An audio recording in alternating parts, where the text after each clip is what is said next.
Hi, welcome to God Stories today. My name's Chris Thompson. You guys coming?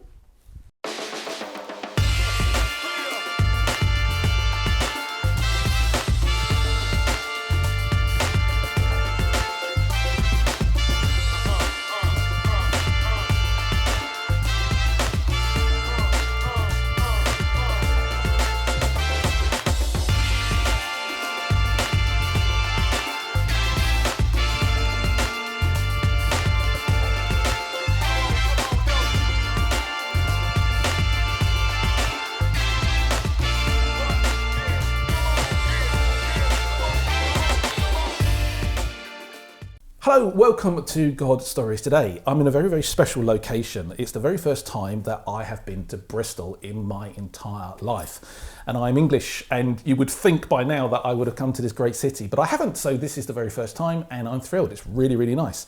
And I'm in this very, very grand and beautiful home for Lucy Peppiatt. Have I pronounced that right? Peppiatt? Yes, that's right. Thank you. I'm slightly dyslexic with the phonic thing, so I get a little bit nervous. So it's really, really great to be here. I feel privileged. I've been praying about this interview for a long, long time, and I just feel like the Spirit has been prompting this interview for that amount of time. So I'm quite interested to see what happens, and I hope it blesses you. I really, really do. So as I said, I'm here in the company of, is it? I know it's definitely Dr. Lucy Peppiatt. Yeah. But I want to sort of almost see if I can promote you. Is it Professor? No, it's not Professor. Okay. Just Doctor. Prophetic. And can I just say before we kick off, now that I've promoted Professor Lucy, this is the most incredible chair. I really love it. I feel like, I'm going to fall asleep in this. I feel like I'm getting a hug. And also they've got the most incredibly beautiful dog called Max. Yes. Right, which bless his heart has been shut out, but he might just have a star appearance in a minute if we can let him in, because he's just glorious, he's really cute. Before we kick off, two things. Can I just promote Lucy's book to you? This landed on my doorstep literally yesterday morning from Amazon. It is called Rediscovering Scripture's Vision for Women, Fresh Perspectives on Disputed Texts. Can't wait to read this. So please, can I recommend this to you? Hopefully Lucy's going to sign my copy, so no. But please do buy this. As I always say as well, please do check us out on social media. Just look for God Stories Today, and you can do that on Instagram, Facebook and Twitter. And also please do subscribe to the channel. Sorry, Lucy, it's a long build-up, but here we are. Great. Thanks again for your company. I really am looking forward to this, and thank you for sending me through some bullet points about your life. That really does help. We normally start with a snapshot of where the person is right now, and then go right back to the very beginning. So I just wondered if you could tell us who you are and what you do. Yeah, well, I am the principal of a theological college, which is called WTC, or Westminster Theology Centre is its full name. And I have been doing that for about over 8.5 years. And I live in Bristol. I'm married to Nick Crawley, who is ordained in the Anglican Church. We have a small community of churches, which is really great, of mostly young people, I would say, and we've been doing that for about 16 years. I have 4 sons and 3 daughters-in-law. So that's where you are now. Right back to the very beginning, because this is your God story. Where were you born? I was born in London, in Hammersmith. Posh part of town. Very nice indeed. And what was like life growing up in that part of the world, and what were you like as a child? Well, I was born in 1965, so that's my age for you. And I was brought up by really lovely, wonderful parents who have both died now. And we lived in Wimbledon. I'm one of 5 kids. Right. So my parents were both Christians, but quiet Christians, I would say. It was sort of woven into our family life, but they weren't evangelicals. My mother was a great prayer and loved the Bible, but also loved poetry and reading. So I was brought up with masses of books. And my father was a lawyer. They were both kind of, I suppose, quite academic people, but they were also real people. So our house was always full of lots of people. They were brilliant at hospitality, and anyone and everyone was always welcome and treated just fantastically. So that was how I was kind of brought up, but quite free and quite liberal in lots of ways, which suited me as a child. I enjoyed it. We had lots of space, lots of freedom to be who we were and what we wanted to do. But it sounds like your parents are amazing. I think, if I'm right in saying, it's just, as I said, landed on my doorstep yesterday morning that you've dedicated it to your parents. I did, yeah. I think I saw that. It was a rich picture there. Thank you very much for that. I felt like I was actually there. You said faith seemed to be all around. Perhaps you could sort of dig into that a little bit more for us. Did you do like that prayers before bed? Did you go to church on a Sunday, or what did it look like? What did faith look like in your household? We didn't say prayers before bed, and we didn't say grace, which is something that we have done in my own family with my own kids. But my parents went to church every Sunday. Right. We rebelled and said we didn't want to go to church anymore. They went to our local Anglican church. And Mum and Dad just let us do that. Right. But then Mum would have put on little family services. So she would gather us all 5 of us. She'd light a candle, and we would, I think, have a reading from the Bible and a few prayers. That's and amazing. That was it. So we had a kind of little home church that she would kind of make us attend, I suppose, but it didn't feel like that. She would gather us. And my dad would be there. And when we were younger, my dad would never pray out loud. Right. But as we got older, he began to pray out loud and just prayed absolutely beautiful prayers. Really? When I began to hear what was inside him, I hadn't really realised that as I was growing up. And then learnt a lot more about them when they died, as you do, going through all their letters and correspondences, that actually they had a deep spiritual connection when they first met. The family gatherings, sorry, I find that fascinating. And I promise we will move on, but the family gatherings, the services, did that do something to shape what you understand church to be even now?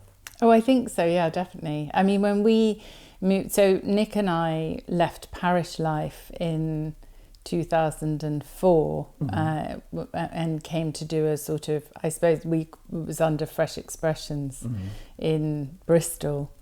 And our kids were coming into their teenage years then. And I had no problem at all with the fact that they had nothing that looked anything like normal church for many years. Right. Well, up until the present day. I mean, Nick and I still have sort of small home and cafe churches. And so as teenagers, they did go to a youth group up the road at Christchurch Clifton, or some of them did, or they sort of, so they had that, which was great, and we really appreciated that. But I would say that their main source of their foundations for the Christian life came just from what happened in and around our family. Right. Because I just got this sense from what you just said then about your immediate family, but also your growing up family, as it were, that the notion of doing life with people, the intimacy of relationships, and the intimacy of a smaller group rather than a big church, or even like a big building with not many people in it. It's just, that's not you. It's about intimacy, doing life with each other, and that sort of discipleship, loving context that is created by that sort of, smaller group. Oh, yeah, I think so. I mean, my dad was very Anglican. And he always said that he was a Christian because of the Book of Common Prayer. Right. So that was what had led him to faith, as it were, and was the basis of his relationship with God. But my mum was the one who brought the kind of warmth and, relational side of faith to us. And Dad was happy for her to do that. So, Bless them. Almost feel like they're smiling on us right now. But your very first bullet point, in the notes that you sent through to me, you said in February 1989, so if my maths are right, you'd have been about 24. Yes, nearly. You said, I made a proper commitment to Jesus and was filled with the Spirit. Tell us about that. What was the before, what was leading up to that, and what was it like to be filled with the Holy Spirit? Well, I remember when I left school, I think during my teenage years, I had met some good Christians, and we had we'd had a nice church. We lived in America between when I was 12 and 16. Oh, right. And we were part of a really lovely church there. And so it was sort of, like I was saying, there was kind of a naturalness about us and the Christian faith and church in our family. But we weren't evangelicals, so there wasn't a sort of framework or language for kind of, or like a personal relationship with Jesus, or I don't know. My mum would have understood things like that in her own way, but definitely didn't push that on us. And then when I was 18, I didn't relate at all to the sort of brands of Christianity that I found at university, and I didn't like the evangelicals. I found them too narrow, and I didn't really want to live like a Christian, so that didn't interest me. Right.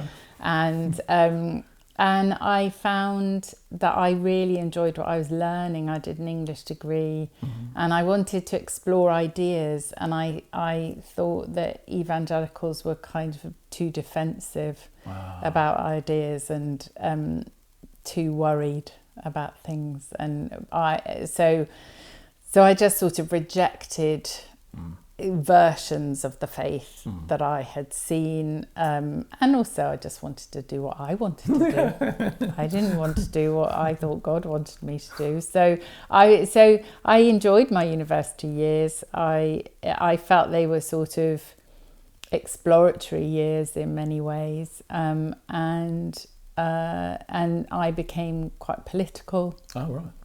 And those were the Thatcher years for people who remember her. And so we were a nation divided, either for or against Thatcher, and I was against her. And so when I left university, I went to work with the homeless. But I ended up in a Catholic institution, and I was actually deeply impressed by many of the people I worked with, the Catholics, because they had a deep faith, which kind of reminded me of my own family upbringing. Right. My mother's stepmother was Catholic, and her half sister's Catholic, but they were really committed to the poor and to changing society, and to really radical people in many ways. So and intelligent people. So I liked that. And I kind of toyed with, would I ever be a Catholic? And I think my mother was a bit horrified by that. But anyway, that wasn't to be. But so I was looking, I think I was searching for a brand of Christianity that would kind of encompass everything that mattered to me, I suppose. That's what I felt. And I couldn't find that reflected in the things that I had already encountered. But I think the way I see it is that I couldn't get away from God. I couldn't kind of really commit myself to saying, oh, I don't think he exists or anything. I knew I didn't want to live like those kind of Christians, but I couldn't quite say God's not there.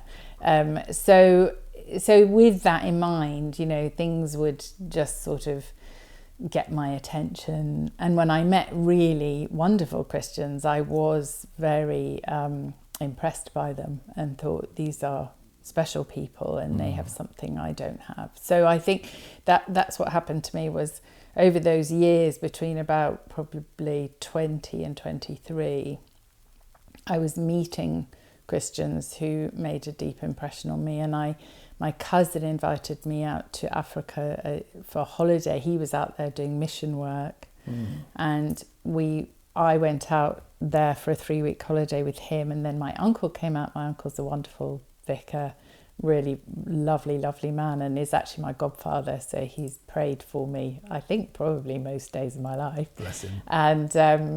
And so we had this super fun holiday where we just laughed and laughed and laughed a lot.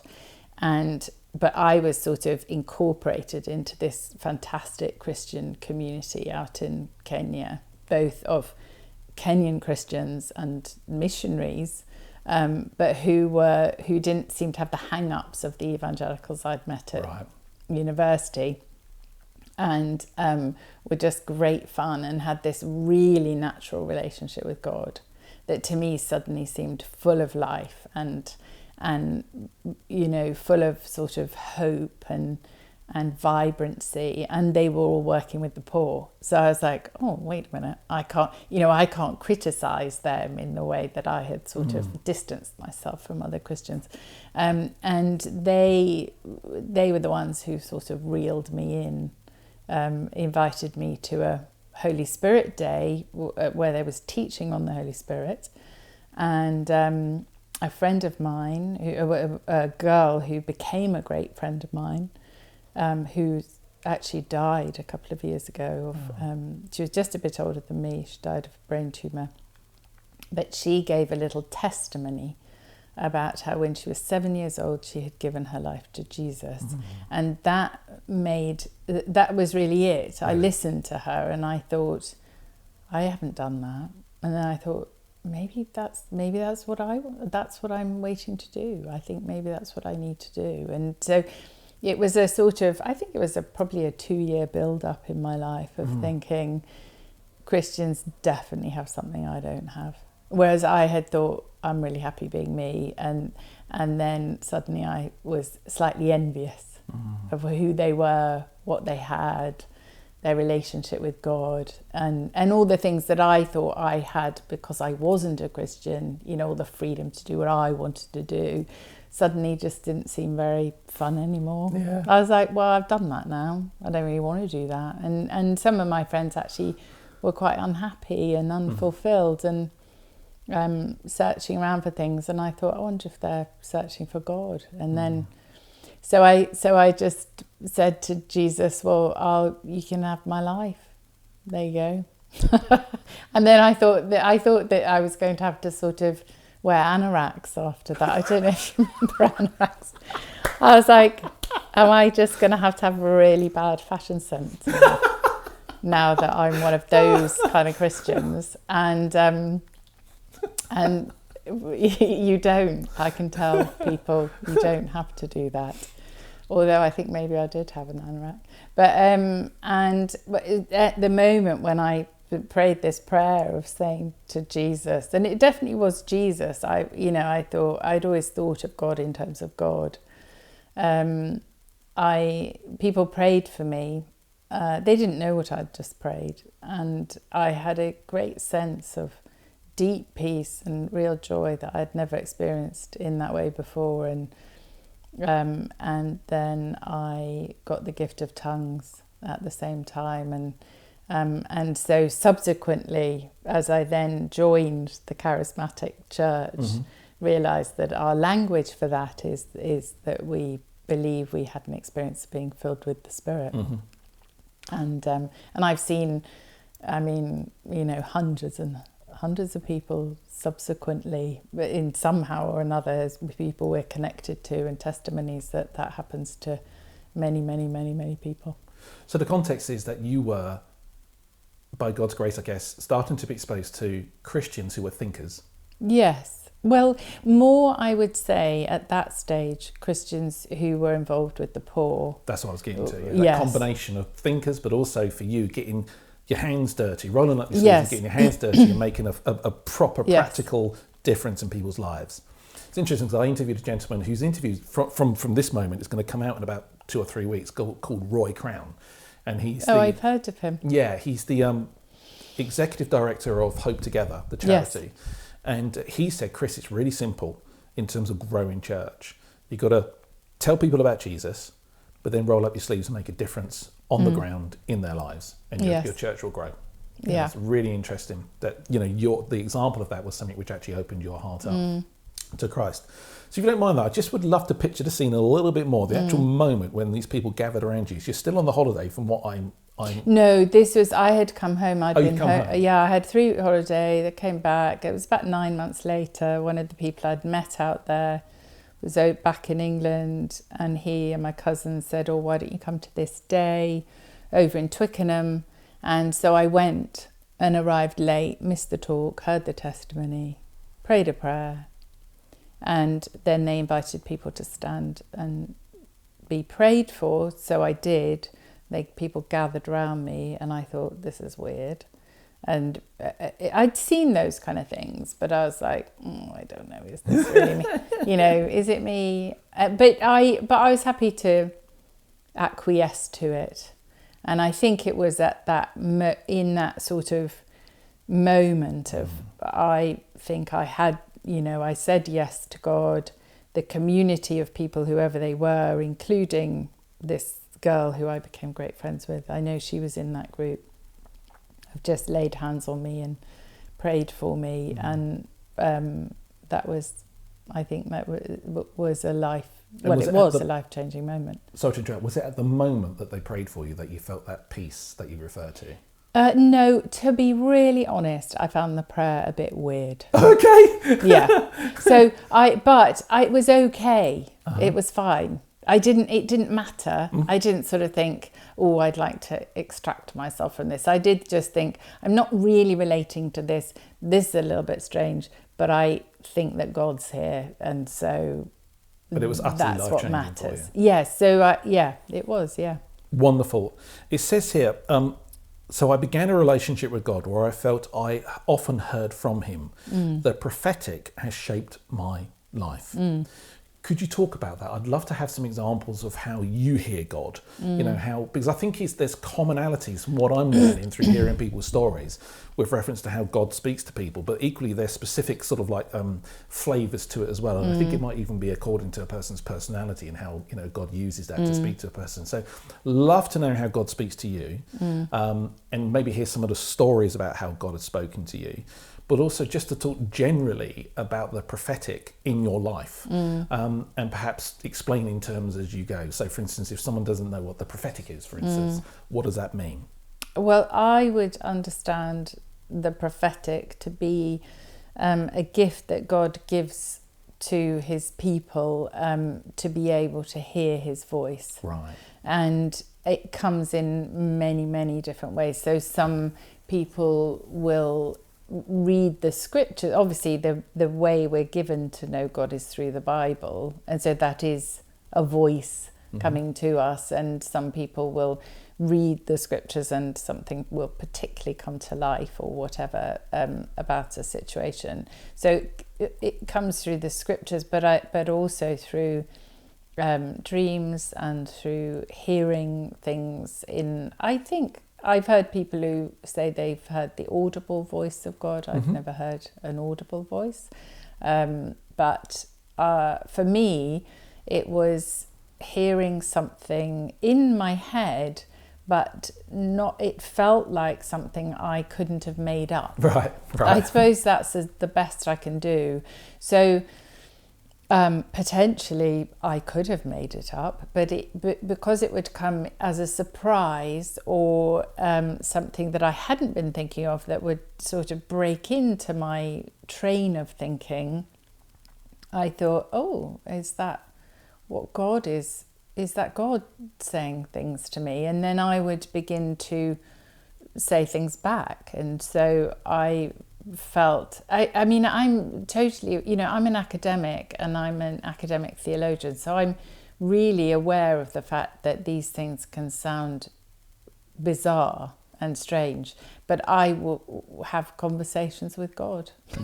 So that's how I see it. And I think he says things to me and I think I say things back to him.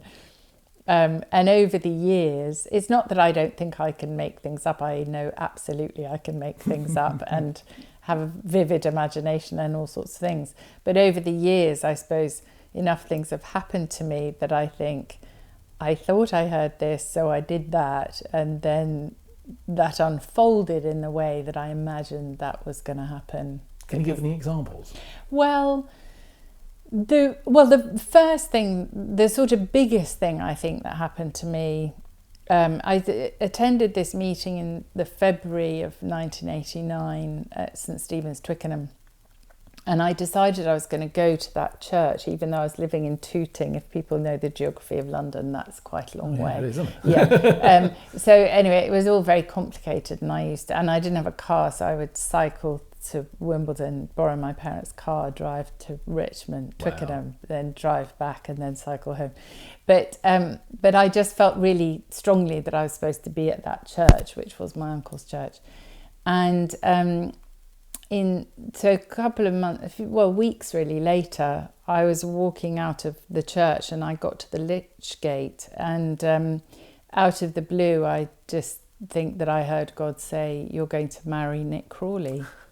Who's Nick Crawley? I know you mentioned his name, but so he was the curate, and he is now my husband. And I thought, gosh, that's a surprise. And I didn't know him, so I turned around. It stopped me in my tracks. I thought, gosh, and I was so new to all of this that I didn't really have any filters. I think that was what was funny, was that no one had ever taught me about those kind of things.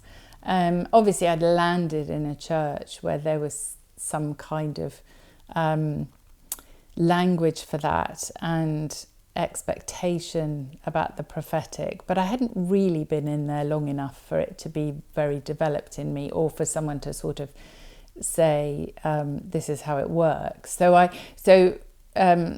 turned around and went back into where everyone was having coffee to have a look at Nick, because I was so sure that I had actually heard from God. Later I had many more doubts as the months went by, and I was thinking, I think I probably just made that up. And then, but then lots of things would happen in the subsequent months that made me think, I don't think I did make that up. And one of the things I decided to do, because I thought I was going to be a vicar's wife, which I didn't want to be. I mean, it wasn't like a plan. Who would? The glamorous Who life. would? Yeah, exactly. Was I thought, well, I better read the Bible, because I'd never read the Bible. In my life. So I read the Bible cover to cover. Wow. You got through Leviticus. I got through everything. I read it Genesis to Revelation, because it was a book, so you just read a book. And I read the book, and so I thought, well, that's good. Read the Bible. I did lots of things in anticipation that I was going to be married reasonably soon, and I was. So can I ask, this is quite a personal question, and I realise this, but had you looked at him romantically before that? No. So literally it was just like No, two people. I didn't. Yeah, no, I mean, I didn't. I'd heard him preach, I think, a couple of times. Yeah. And then when he went back into church, did you kind of like look in and think, I looked at him and I thought, poor man, he looks so lovely. And so I thought he looked like such a lovely, lovely person. I thought that's a bit, he has to deal with me, who has and and my family thought the same once they realised. They're like, poor Nick, does he know what he's... So I just thought, surely God, you've got some nice, lovely girl who's been a really good Christian all her life, and but anyway. Now, it's interesting because I'm really fascinated in what you put down here as the next thing. 2 years later, in 1993, September, you moved to, if I've got this right, Harare, is that how you pronounce it? Yeah. In Zimbabwe for 6 years. Yeah. Now, I've just interviewed Nicola Neal. Oh, yeah. Who went out to Uganda. Mm-hmm. And it was the most incredible God story. And wow, basically, I can't wait for that interview to come out. Mm-hmm. But she said that when she landed in Uganda, a country that I think she'd only visited roughly once beforehand, but obviously had felt a massive calling to go to. She said the moment she hit the tarmac, got off the plane and stood there, it felt like home. And I was fascinated by that in terms of what a calling is, and how God can give you a heart for something, even though you've never been to the place or you've never actually experienced what it is you're going to be doing. So I'd love to know how your heart felt, before and after, but also what was the build up? Where did the calling come? Well, obviously it came from God, but how did it come about? There you are. Let's read this a little bit more. In 1993, we moved to Harare, Zimbabwe for 6 years. 8 weeks after we'd had our second son. Amazing. She got a baby in arms and a young child as well, your first one. We had a large multicultural church and loved it. I was very active in leading groups and a congregation and preaching. We had 2 more boys out there in 95 and 98. Massively formative time for you. Wow. I just want to say, please talk about it, but it will be lovely to hear the build up and what it was like when you first arrived, at least. That would be brilliant. Yeah. So we wanted to stay in London. We knew that Nick was coming to the end of his curacy. He actually did a 5-year curacy because my uncle had been unwell, so he covered for that. But we knew it was time for us to leave, and so he was looking for an incumbency, and we really wanted to stay in London. My parents were still in Wimbledon. They stayed in Wimbledon all my life, and I wanted to be near them because I had small, I was about to have my second baby. And but nothing was working out in London. Oh, right. And then Nick got a call from someone saying, would you be interested in a job in Harare? Wow. And he said no. And then for some reason he pursued it and ended up speaking to one of the wardens of the church who happened to be over in England for a while. And they spoke for an hour and a half on the phone. Nick doesn't really speak for an hour and a half on the phone. And I could hear him like sounding really animated. And he came off the phone and I said, so what do you think? And he said, well, it sounds like an amazing church. And I said, if it was in England, would you apply? And he said, definitely. So I said, well, I think you need to apply. And I was thinking, I don't know if I want to go to Africa, but I think, this is important. So he did apply. They offered him the job on the phone. And we said we couldn't go without visiting. Yeah. So we left my eldest little boy with my mother-in-law and we went out for 8 days. And I would say the same as Nicola. I mean, I wasn't really wanting to move to Africa. I would say if I had ever thought about living overseas, it would have been South America. But we walked into the back of this gorgeous church, spacious, light, bright church, Avondale Anglican, and I just felt at home. I thought, this is home. It amazes what God can do to the heart. I know. And you're in Wimbledon and now you're in Harare and it feels like home. That's incredible. No, it was weird. And so we had a week with them. We absolutely loved it. And they said, we still want you to come. And we said, well, we'd like to come. So we went home, left Twickenham, had Harry, and then flew over to Zimbabwe. Gosh. So what was life like out there and what did God do? It was a huge privilege to live in that community, and subsequently, obviously, we left in 1999 just as things were beginning to deteriorate, and subsequently Zimbabwe has just suffered and suffered, and it's been awful to watch and see what's going on, and it's not getting any better. In fact, I think it's getting worse. So to have spent those years in the 90s with those people, I just think was an enormous privilege. We learnt so much. We were deeply loved by people, and they really were our family. They really were our family. And I missed my real family. I'm very close to my family, and I missed my friends, but not really. I mean, not that much, and we were happy to stay for 6 years. We're happy to have our small children there. They had a wonderful life, really. Amazing. Just running around all the time in shorts, and that was it.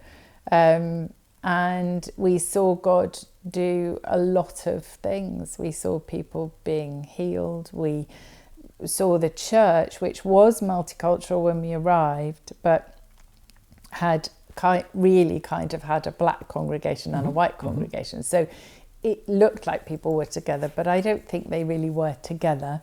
And there was a group of people around Nick of black and white Christians, and some black Zimbabweans, white Zimbabweans, expats, both black and white, who it was almost like everybody said, we have to make inroads into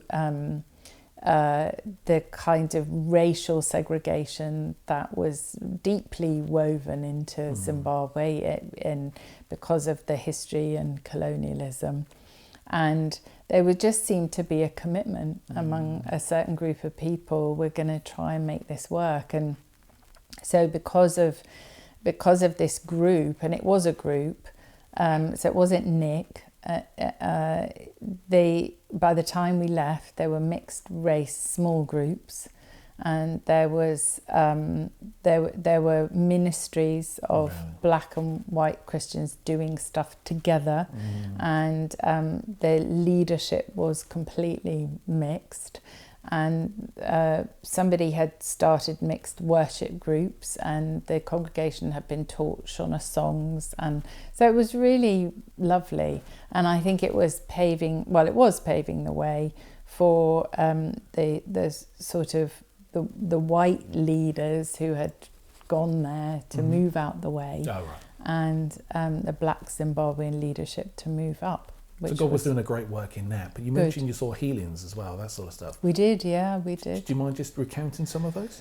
Well, gosh. We started Alpha in Zimbabwe. Fabulous. So Nick said we should do Alpha. I'd never done Alpha. And he said, oh, it's great. Yeah, I'm a big fan of This Alpha. was 1993. So we did the talks, and you must have loved that. really enjoyed it. Yeah. So fun. And people would, we came on our third Alpha course, we had 100 people. Wow. Yeah, so people just loved it, and they came. We loved doing it. And on the healing evening, we'd always pray for people to be healed, and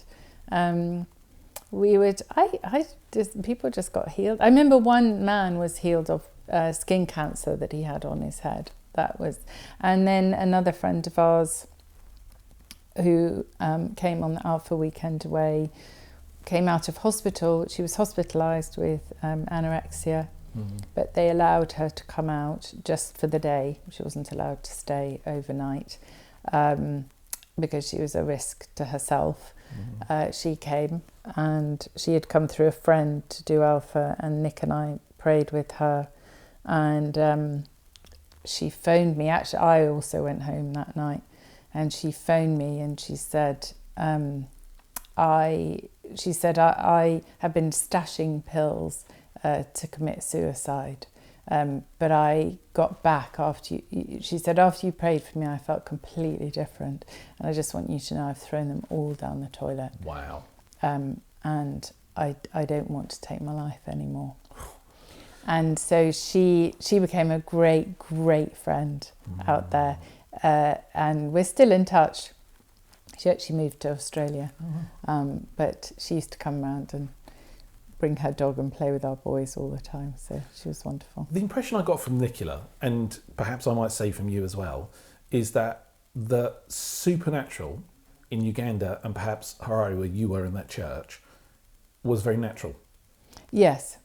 Well, and also people did not have a lot of options in terms of medical options, and so prayer for healing was much more desperate and much more normal, I would say. With all that, because that's what I was leading up to really, do you think there's lessons that the church PLC, the church generally, can learn from this? I think it's so contextual that I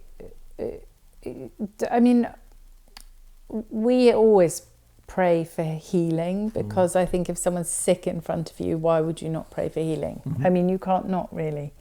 So you pray because out of compassion, I think. But we've seen far fewer supernatural healings here in the UK than we ever saw in Africa.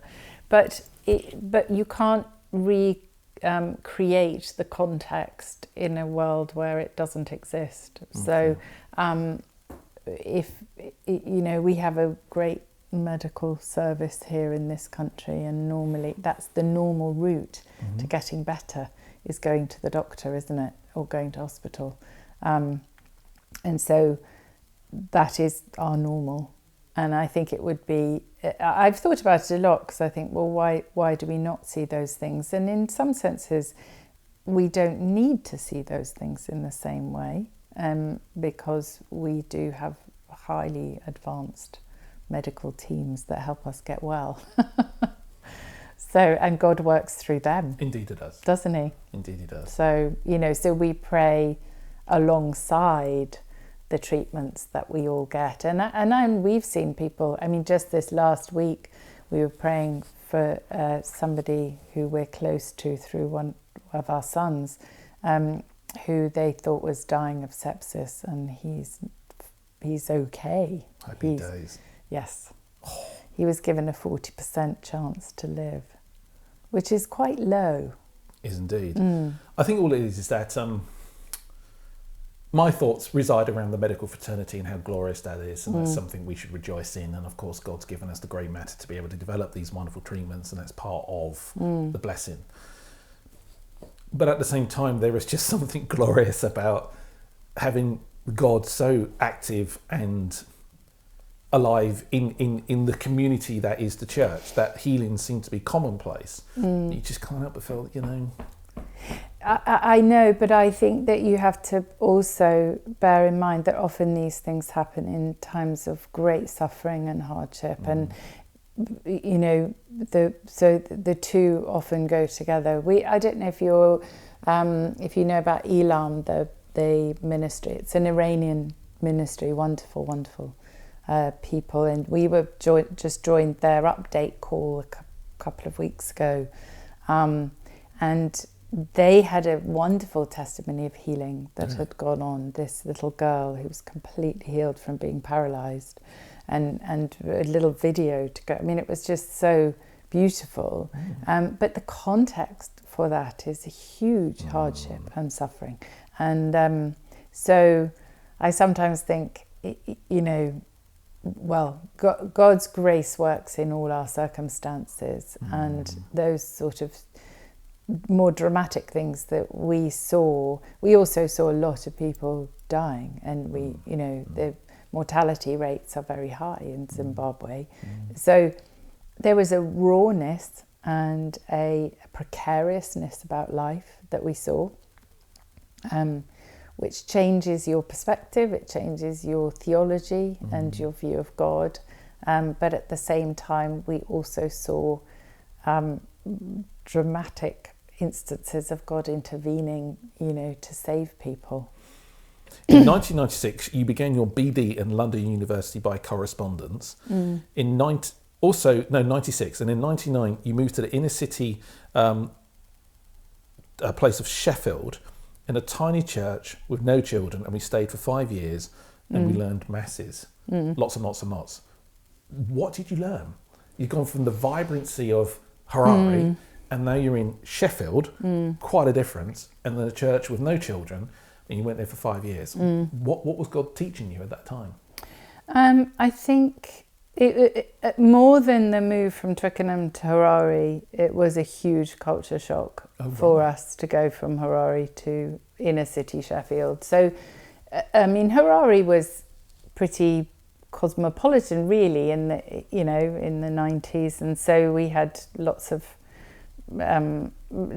people coming through, and so we had quite a sort of full life, I would say, out there. And then we felt that we had enormous blessings in that church, and that we both felt we had some sort of I think obligation, to those who've been given much is required. And we just thought there are churches that are struggling, and we wanted to invest in that. So we deliberately looked around for an inner city church, a poor church, I suppose, and we found this church, and Nick applied, and they offered him the job, and we thought it was the right thing to do. So we moved into a house that the diocese had told us they were condemning, and that wasn't fit to live in. Nick, we were praying about that beforehand, and Nick said, I don't know if you're going to want me to say this. He said, but I think that God's saying we should move into that house. And it was a mess. I mean, it was a mess because no one had done anything to it for a whole year. Really? It smelt. It was, so we moved into this beautiful, it was a beautiful Victorian vicarage in this place. It was one of the only like 3 houses of that kind in the parish. Can I just say, Max has walked in? Max, you star! Made sure that I got to get a picture of Max. Can I get a picture of Max? Yeah. Okay, this is on my iPad, so the quality's not going to be that great, but Definitely. Here we go. Here we go, Max, look, you're famous. He's even posing for the interview. Okay, no, we just lost it now. I'm a dog lover, that's fantastic. Yeah, so... Hello. And there was this wonderful little group at St Stephen's in Netherthorpe who were really praying. There was a group of women who were really praying that God would bring renewal and bring life to this church that had, been through a lot. And so we wanted to be those people, and we went. So there was only one family that had children. They had a babe in arms, and then there were our kids. Oh wow! And they said, anyway, I think it's good to go to places that are not in your comfort zone, and that definitely was not in our comfort zone. We're Southerners, and we even did have one lovely older Christian couple who came and took us out to lunch and said they were very worried about what we had done. So in 2003 you began your MA in Systematic Theology at King's College London, and then in 2004 you moved to Bristol to start a Fresh Expressions Church, as you called it. We made loads of mistakes, but for 16 years we've led small groups of young people learning about discipleship and mission. We haven't had a parish since 2004. You touched on that when we first started. Is there anything else you'd like to talk about? It's a big swathe of your time, your life. No, except that I suppose what I would like to say is, for all those years from when my third son was a year old, I was studying part-time, which was a huge part of my life. Yes. And it was really interesting to be a woman in the evangelical charismatic church who chose to study theology. And I kind of, because I felt no one really understood what I was doing. Oh, okay. Or why I was doing it. Really? Do you want to explain that a little bit more? Well, I thought I was doing... Well, I started studying formally a bachelor's degree in divinity because I was listening to Nick preaching. Going back to this, I said to you that I felt God was calling me to preach, and that that was the sort of specific side to it. So it wasn't really just, I thought I was being called to leadership. It was really that I thought God wanted me to preach. And so I was listening to Nick, or I'd listen to him and I'd think, he just knows way more than me. And I'm not sure that I should be preaching until I know more. And so I just started studying independently, and I finished a bachelor's degree. I started a bachelor's degree, finished it in Sheffield, and then knew that I was supposed to keep going, and so I did a master's, and then finished that so I did the first year, our last year in Sheffield, the second year, our first year in Bristol, which was pretty grueling, really, to have children ministry, moving, settling, church planting, and doing a master's. What was it like then to be a woman who was training for a position of leadership through speaking, and then to actually exercise that? I know when you first started out, you were in your uncle's church, you had Nick and so forth, and there was a bubble, as you called it, but here you are not in the bubble anymore, and you are training for a position of leadership, as it were. What kind of opposition and also support did you get?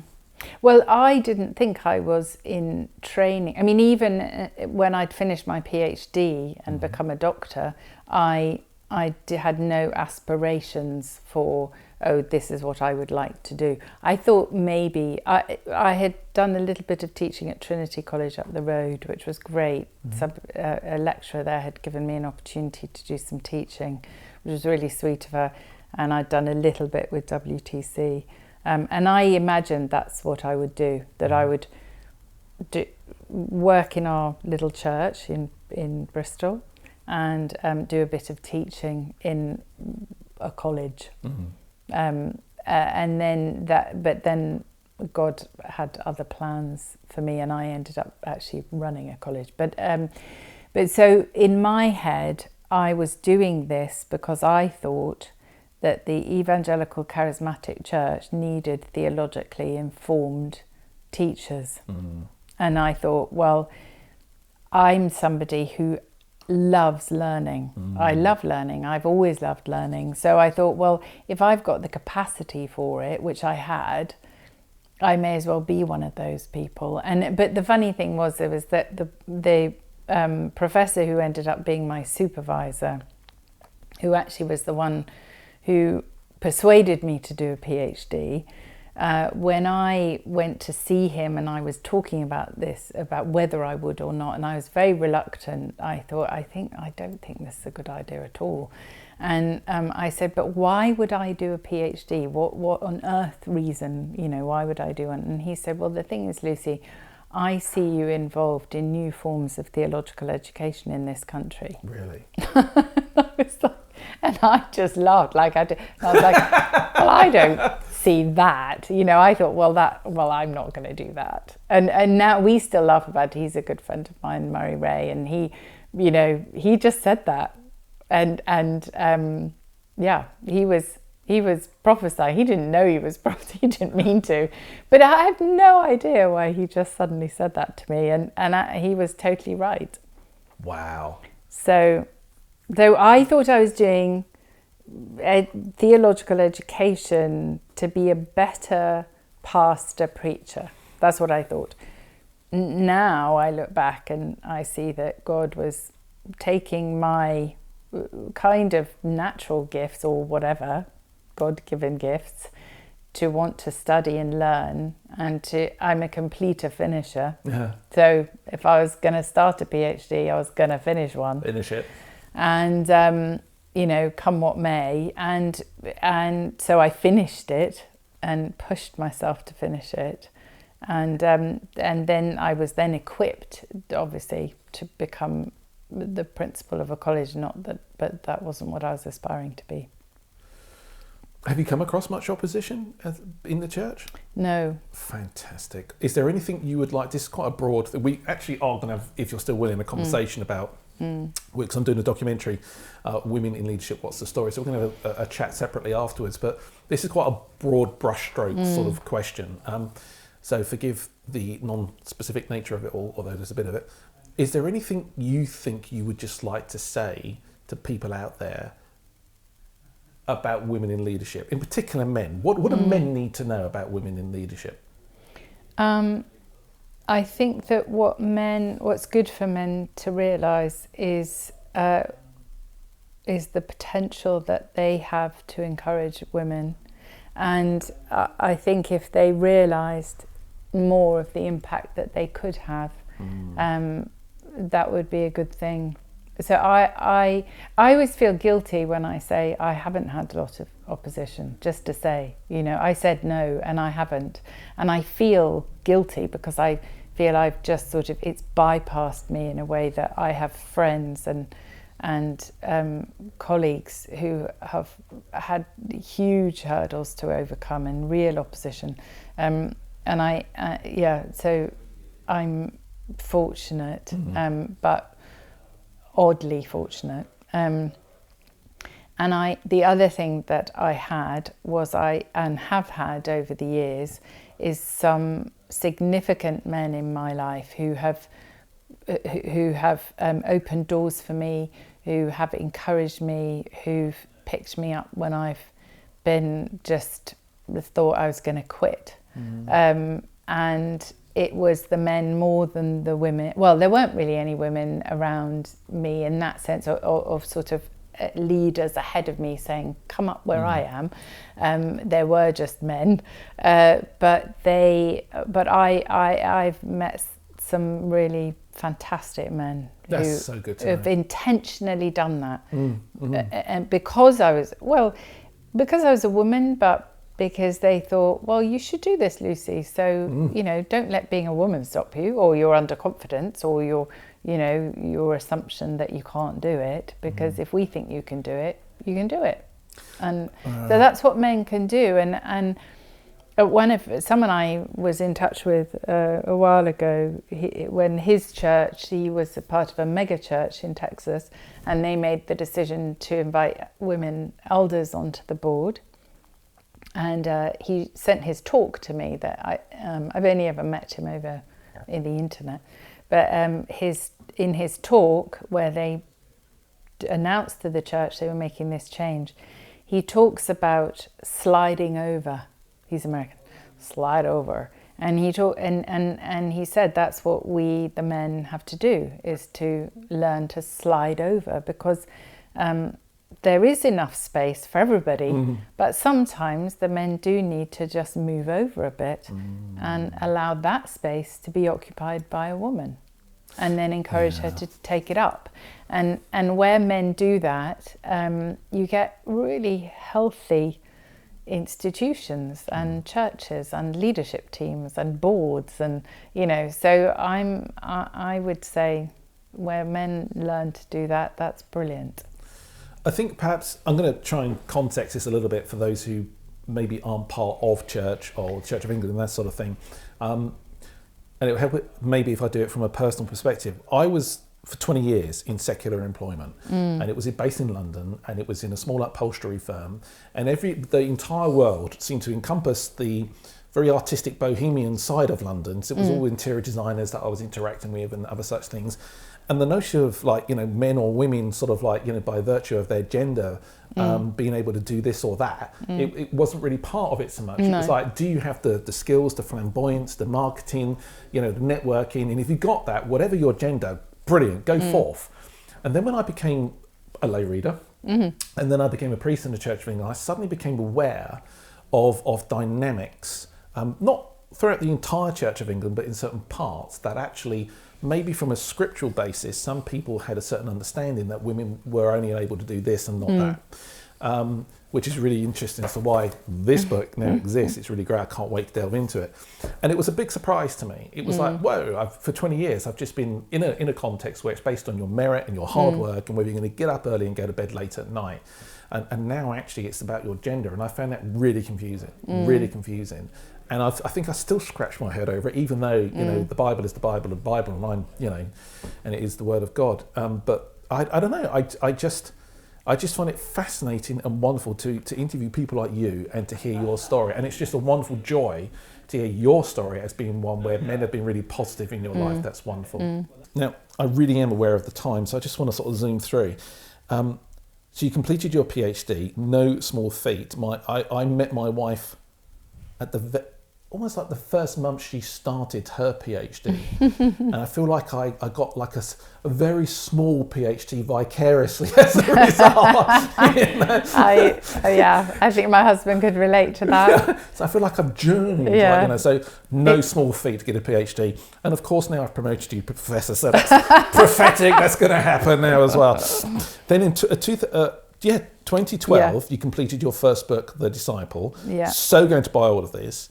And again in 2012, you began your work at the Westminster Theological Centre as Dean of Studies. And then you were appointed principal in 2013. Wow. I feel exhausted just saying all that, as you guys saying. Just two more questions, if I may. And then we'll finish with what is just a little game that I have just to finish. It's kind of like, the first one is like, what does it feel like to be Lucy Peppiatt now? What does it feel like to be you now? But with reference to who God feels to you now. Who is God to you? I am really, really grateful that I found academic theology. I think I was I love the charismatic church. I came into it because I had encountered God through it. And it was life-changing, and I love the life of the charismatic church. I love the hope, the expectation that God is going to move and change things, and that God can literally transform a person's life or a family or a nation. So I love that sort of side of things. But if I had not encountered academic theology, I would have been bored and frustrated, and I think I would have drifted off.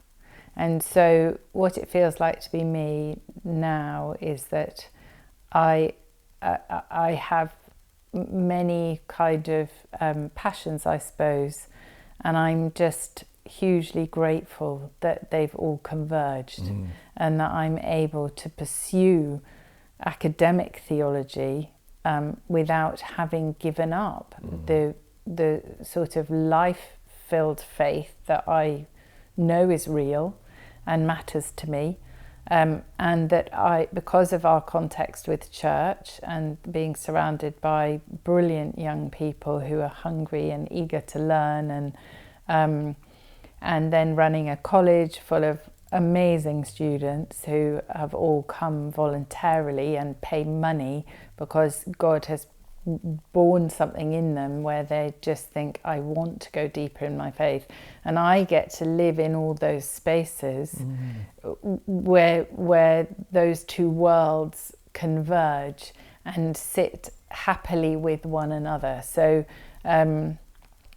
and I see in the future the church is going to be, well, the academy is a place where people more and more are accepting those kind of worldviews, which I really appreciate.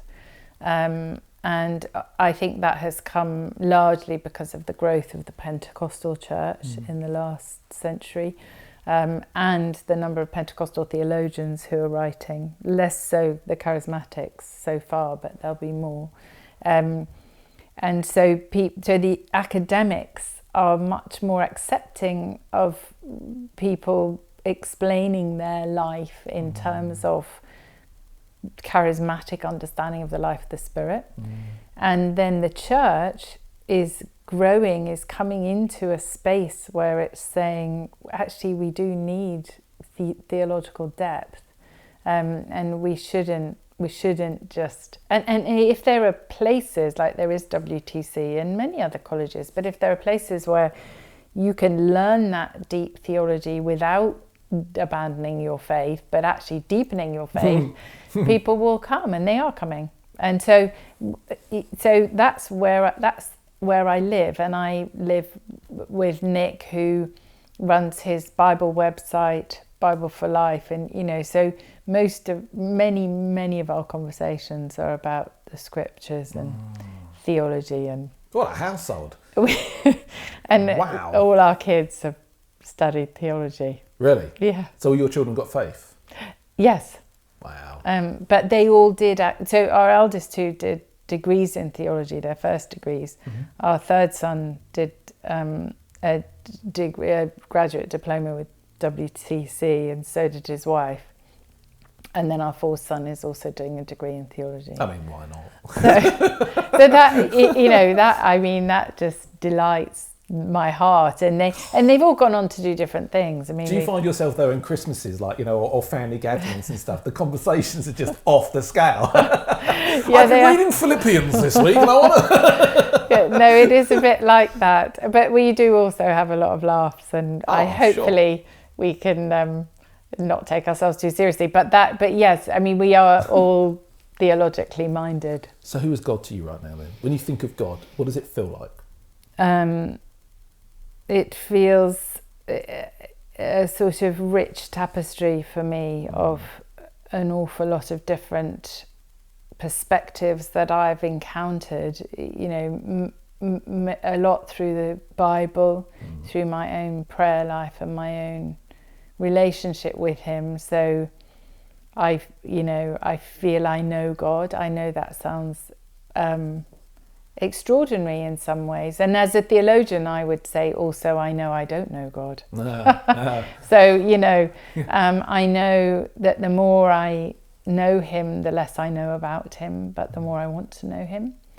And I feel that I also know God through the people that I read. A lot of them are dead and I've lived in the centuries before. And then I also know God through the people who've been influential in my life, and my parents and my uncle and the people who've taught me the faith. And so it's just an enormously rich tapestry. Last question, and I ask this of all my interviewees. Imagine you are standing in the Easter garden 2,000 years ago, and you are a gardener in earshot and eyeshot of the encounter that Mary had with Jesus, where Jesus turns around to her and says, "Do not hold on to me, I've not yet risen to my Father." So you are, in effect, a witness of the very first Easter day. What happened to humanity on that very first Easter day?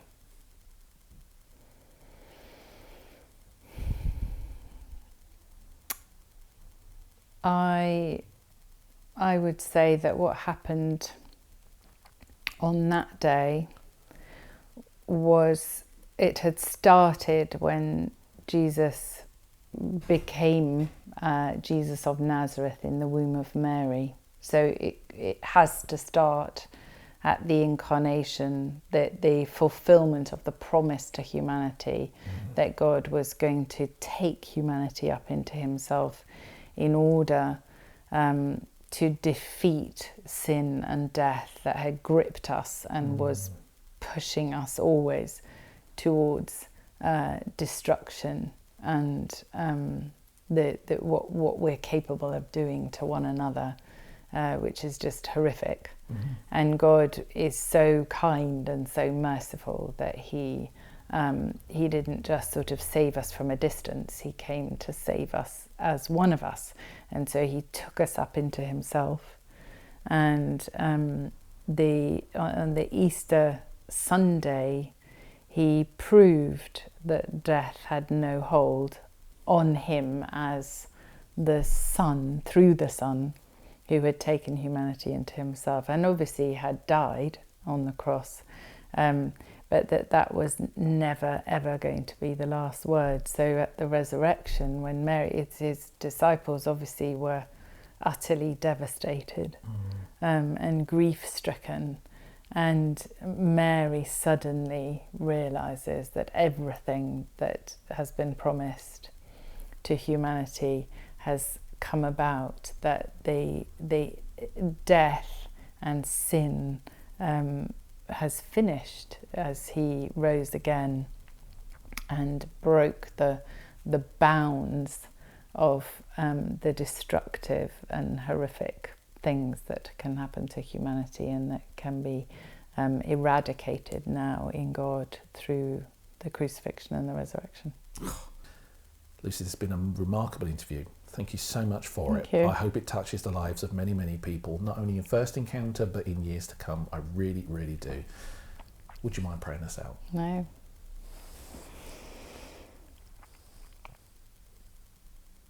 Heavenly Father, we thank you for the body of Christ that is the church. Thank you for everything that you do on this earth, through your people and in your people. We thank you for this idea of just telling stories of lives, of telling a little bit of what you do through your people.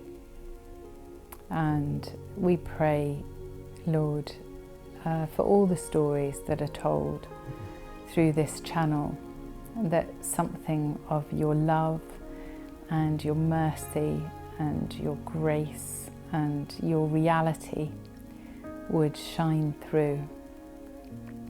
And that if people are listening who feel distant from you, or who have lost sight of you, or maybe never even met you, that something that is said will cause them to turn and to see you, Lord Jesus.